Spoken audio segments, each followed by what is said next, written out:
درس من الزهرة.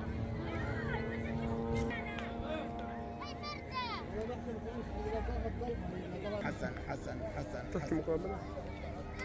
والله ما لي خاطر. احنا شعب غلابة، احنا ناس مساكين.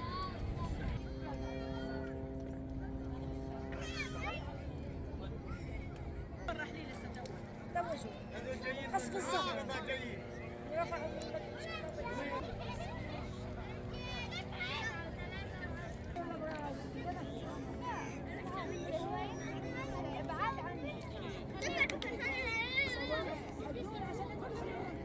نازحة من الشيخ رضوان، من غزة الشيخ رضوان. احنا جينا من الشيخ رضوان من تحت القصف، من تحت الدمار، اجينا ماشي على الاقدام وصلنا هم بالعافيه. اجينا نلجا للأونروا عشان لقينا شويه امان، شويه راحه. صحيح انا الامان مش الامان في كل مكان حوالينا القصف. حكوا لنا اطلعوا من غزه على اساس انه هن في شويه امان، حتى هن فيش امان. الامان موجود في، يعني وصلنا لها، يعني احنا كنا في بيوت حوالينا، صح فيش كهرباء فيش شيء، بس هنا وصلنا انه احنا ايش اقصى امانينا صارت انه احنا بدنا خيمه.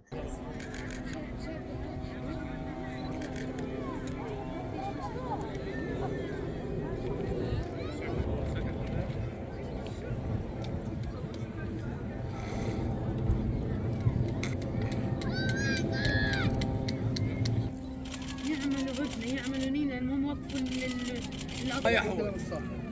يطلعونا برحمه.